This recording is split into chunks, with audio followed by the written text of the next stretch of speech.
Good afternoon, everybody, and thanks for tuning in. John Kelly, Profiler here, and welcome.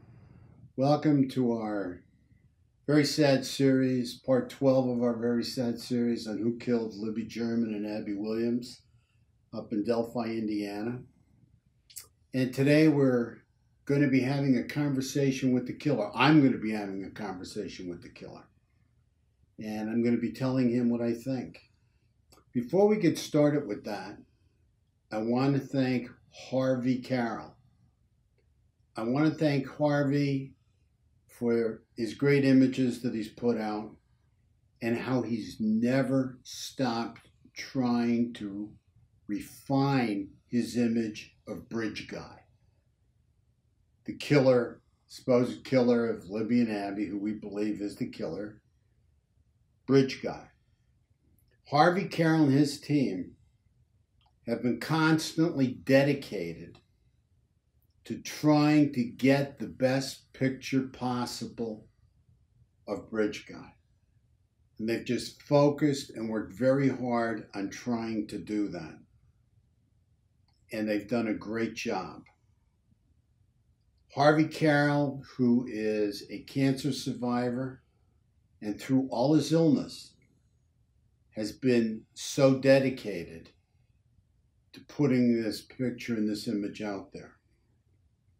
So thank you so much, Harvey, for all your hard work, dedication, and sincere focus on trying to catch the killer of these two young girls and defining this image. I also want to send some kudos out to BlueRavenFilms. I mean, it's just incredible the work they've done. I think it's really great the way they've cleared up this picture that they've gotten from law enforcement. I mean, it's become much, much clearer and a great focus and view of the suspect. There's no question about it. So what we're going to do is we're going to put links out there to Harvey Carroll and to Blue Raven. And we think you all should look at them, look at the pictures that they put out there, look at the vids they've done, and see if it jogs your memory on who this person is.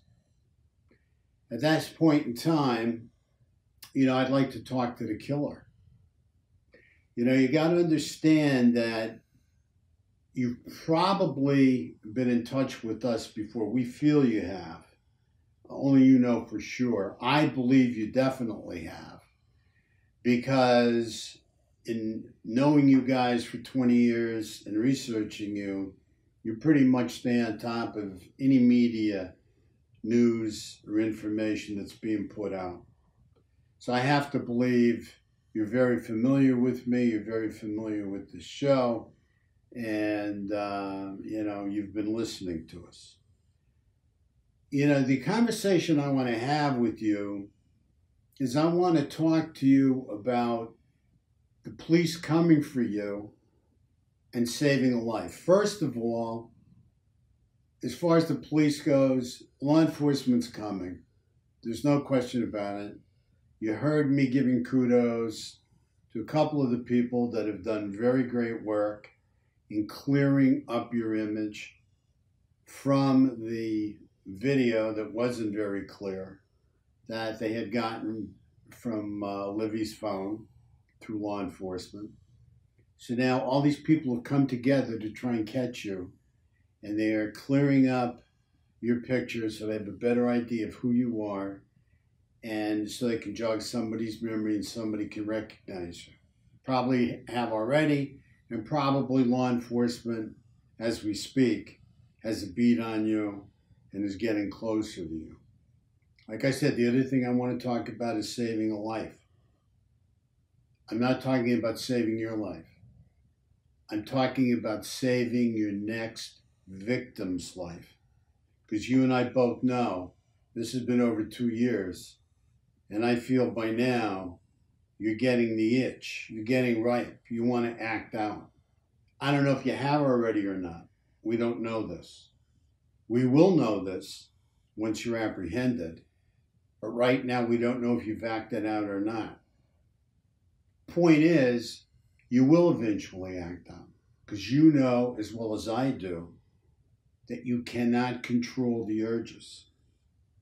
All the way back in 1992, I wrote that sexual murder, sexual predators, serial killers is an addiction. And you know what I'm talking about. It's almost impossible for you to control the urges and compulsions you're having. You walk around daily fantasizing your victims of the past and your new victims. You relive it in your mind and you focus on your victims of the future. And that's why I want to talk to you about saving a life. You cannot get the perfect fantasy. It will not happen. You will not complete it. Nobody ever has. In all of these sexual killers I've researched, none of them, and talked to up close and personal, none of them have been able to perfect that fantasy. So they keep chasing that fantasy, that compulsion, that urge to kill, control, and sexually dominate a female. So I'm talking to you now about saving the next girl that might be a victim of yours, a new victim of opportunity that you may have focused in on already. The only person can stop this is you. You have to want to stop. You can do this by giving yourself up. If you give yourself up, you have people around the world, and I'm not kidding, around the world that are interested in you.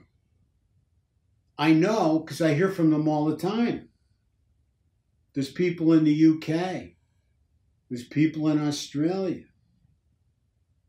We even have people in Turkey that are interested in you in this case. All across Europe, Ireland, you name it. People are interested in you, all through the United States. So give yourself up. Let them focus on you. Let them see you.